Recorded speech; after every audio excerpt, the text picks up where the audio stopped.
Class 8 today we will read chapter number 1 constitution of India. इसमें हम भारत के संविधान के बारे में पढ़ेंगे। फाइन। सबसे पहले कॉन्स्टिट्यूशन होता क्या है?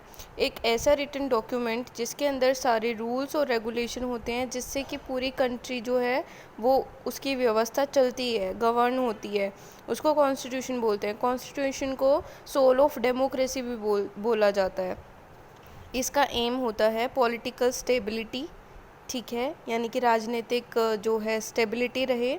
पीस, सॉलिडेरिटी का मतलब है कोई एक जो वो है ग्रुप है वो दूसरे को ना दबाए, ठीक है, और शांति बनी रहे। कॉन्स्टिट्यूशन जो है वो स्ट्रक्चर ऑफ गवर्नमेंट को डिटरमाइन करने में हेल्प करता है, पावर बताता है, फंक्शन बताता है, राइट और ड्यूटीज़ बताता है हम सब लोगों के लिए, ठीक है। फर्स्ट पॉइंट है हमारा कॉन्स्टिट्यूशन क्या क्या चीज़ें बताता है। कॉन्स्टिट्यूशन के जो है इम्पॉर्टेंट फीचर्स हैं, एक तरीके से ये हमारी सोसाइटी का बेसिक नेचर बताता है कि कैसा नेचर है। जैसे यहाँ पर एक एग्जाम्पल लिया है नेपाल का।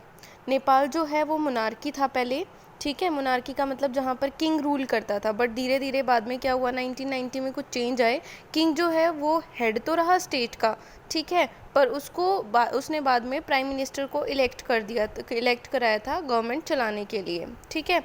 ये सिचुएशन ऐसी ही 12 साल तक रही, 2002 तक। उसके बाद दूसरे जो किंग थे उन्होंने अलग से अपने जो रूल्स एंड रेगुलेशंस हैं वो बताए, अपने प्रोटोकॉल्स वगैरह डिफ़ाइन किए।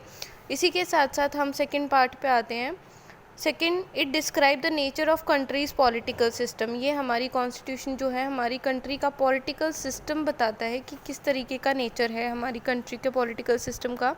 जैसे अगर हम इंडिया की बात करें, इंडिया का जो कॉन्स्टिट्यूशन है उसके अंदर जो फंडामेंटल राइट हैं उसमें सारे जो रूल्स हैं वो शो होते हैं। रूल्स सारे बताए जाते हैं कि हमारे इंटरेस्ट सिटीज़न के कैसे प्रोटेक्ट कर सकते हैं हम, और अथॉरिटी का मिसयूज़ कैसे नहीं कर सकते। जो गवर्नमेंट ऑफिशियल्स और पॉलिटिशियंस हैं वो कैसे नहीं उनका मिसयूज़ कर सकते, वो सब दिया गया है।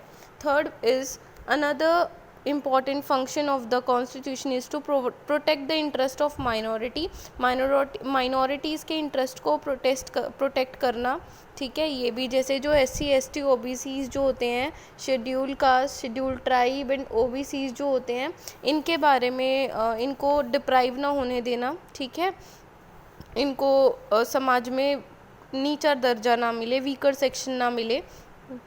और ये वीकर सेक्शन के अलावा caste, creed, gender, class and race, इन सब के बेसिस पे भी कोई भी किसी भी तरह की डिस्क्रिमिनेशन ना हो, वो होता है इसकी कॉन्स्टिट्यूशन के फंक्शन में। और इसके अलावा safe guard us against choices that might have undesirable effect on rules and the principal that the country believes in. इसके अलावा जो कॉन्स्टिट्यूशन है वो हमें सेफ़ तरीके से रखती है कि जो भी कोई भी अनडिज़ायरेबल इफ़ेक्ट है हमारे रूल्स और प्रिंसिपल पे उसका असर ना पड़े। अब यहाँ पर हम स्टेट के बारे में पढ़ेंगे। ये देखो, ये कैपिटल एस है और ये स्मॉल एस है। इस वाले स्टेट का मतलब होता है कोई भी कंट्री, और इस वाले स्टेट का मतलब होता है जिस कंट्री के अंदर अलग अलग जो स्टेट्स होते हैं बहुत सारे। जैसे स्टेट का मतलब हुआ इंडिया, और इसका मतलब हुआ इसके अंदर जैसे तमिलनाडु, दिल्ली, जो अलग अलग स्टेट्स हैं वो, ठीक है, यूटीज़ को भी इन्वॉल्व करके।